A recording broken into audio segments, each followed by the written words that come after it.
squishy and white and unfathomable, and you don't really know what your brain is going to decide to do at any moment. And one day, you just might wake up and a switch has been flipped in your brain where you suddenly have to start speaking with a really bad fake French accent for the rest of your life. And there's nothing you can do about it. You're just going to sound like someone trying to sound like Jacques Cousteau forever.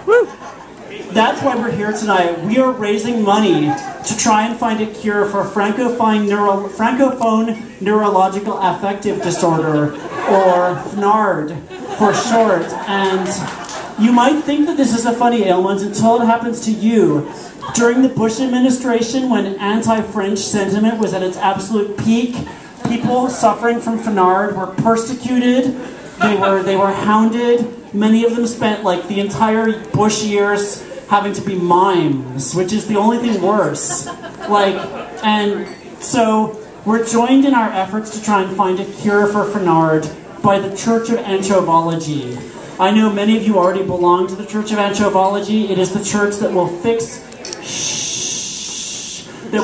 your brain. They will get on the inside of your brain like a tiny anchovy swimming inside the oily cavity, because the stuff that lubricates your brain pipes is actually anchovy oil, and this has been discovered and proved. Fact number 2 is that anchovies came to this world from another galaxy thousands and thousands of years ago, where they were fleeing these like terrible creatures that came to live inside of all of our national monuments. And fact number 3 is that none of the other world's religions even mentions anchovies. What is the Greek term for someone who is half human, half anchovy? You do not know, because it's been erased completely because of the whole anti-anchovy bias in religion. The one true religion, the Church of Anchovology, is here. They are administering personality tests. They are going to help you to confront all of the things that are keeping your brain from being sufficiently oily. And, you know, I advise you to cooperate with them because they are life-changing, okay? The anchovy is a sacred animal. What? Come on. What? Come on! Come on what? We were loving the poets. The poets are awesome. Okay. Yes. Well, thank you. I've never been heckled before. This is awesome.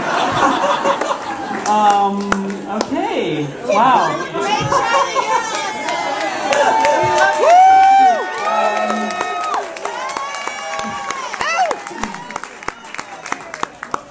This isn't really a heckling kind of event. This is a listening event at which you listen and occasionally applaud.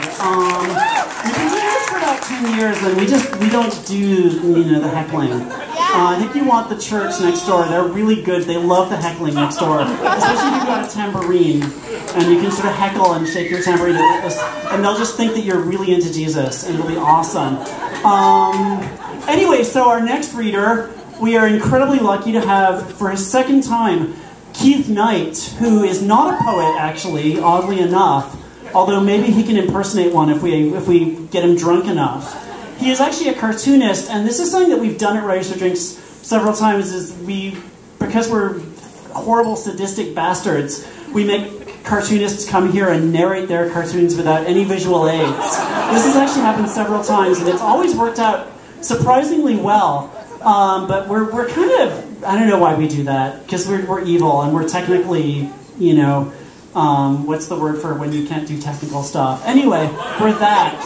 And, but Keith Knight is an amazing cartoonist, and he actually can do that. He can narrate his cartoons, and, without actually having to show you. And, his cartoons include the K Chronicles, Think, with a parentheses around the K, and The Night Life. And they've been collected into 10 books so far. I believe he actually has a new book for sale tonight, which has not been sold anywhere else previously.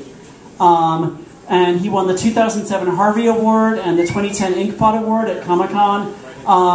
He was actually one of the first contestants on MTV's Drawing Jam, which was where you would get up and draw a cartoon, and then the people from either The Surreal Life or The Jersey Shore would act it out, and like the situation was really good at acting out, like especially some of the more feminist cartoons he was really into kind of doing that, and you know, Keith Knight was the reigning champion at that show because he was really good at doing cartoons that like Snooki could interpret and that were, you know, Snooki friendly, which is not every cartoon. There was this one, you know, sort of lesbian dry cleaning cartoonist, all of whose cartoons were about lesbianism and dry cleaning, and Snooki just couldn't get with that. And like some of the political cartoons where everybody had bean sprout heads, nobody could understand that. On none of the Jersey Shore people, they were like, whoa, and like, so finally, like he won this show. Basically, they had to cancel it because